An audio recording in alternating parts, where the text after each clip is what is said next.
High levels of cell phone radiation linked to tumors in rats, study says.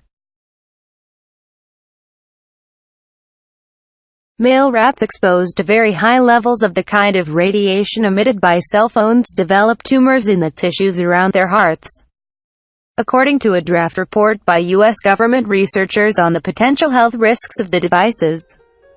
Female rats and mice exposed in the same way did not develop tumors. According to the preliminary report from the U.S. National Toxicology Program (NTP), a part of the National Institute of Environmental Health Sciences, the findings add to years of research meant to help settle the debate over whether cell phone radiation is harmful. However, NTP scientists and the U.S. Food and Drug Administration (FDA) were quick to say the findings could not be extrapolated to humans and that current safety limits on cell phone radiation are protective.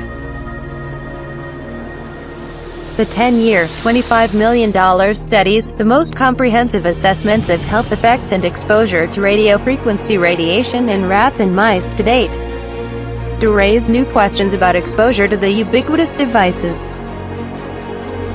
John Bucher, a senior scientist with NTP, said the tumors seen in the studies are similar to tumors previously reported in some studies of frequent cell phone users. Dr. Otis Brawley, Chief Medical Officer of the American Cancer Society, noted that the studies were negative for common tumors. These draft reports are bound to create a lot of concern, but in fact they won't change what I tell people. The evidence for an association between cell phones and cancer is weak, and so far, we have not seen a higher cancer risk in people, he said in a statement on Twitter. Brawley said if cell phone users are concerned about this data, in animals, they should wear an earpiece. Different kind of radiation.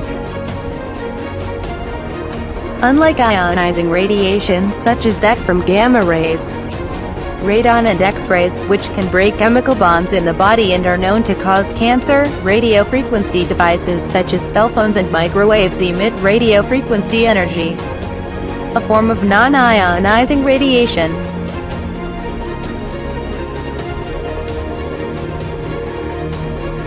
The concern with this type of radiation is that it produces energy in the form of heat, and frequent exposure against the skin could alter brain cell activity, as some studies have suggested. In the NTP study, rats and mice were exposed to higher levels of radiation for longer periods of time than what people experience with even the highest level of cell phone use.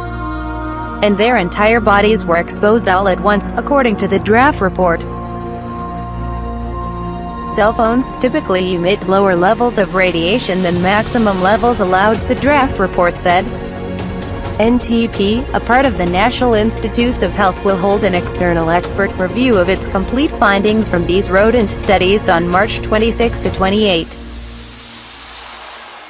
Dr. Jeffrey Shuren, head of the FDA's Radiological Health Division, said there is not enough evidence to say cell phone use poses health risks to people.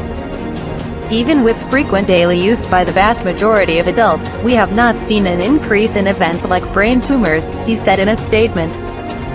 We believe the current safety limits for cell phones are acceptable for protecting the public health. Nevertheless, the findings are potentially a concern for device makers, especially the world's three biggest smartphone sellers, Apple, Korea's Samsung Electronics and China's Huawei Technologies.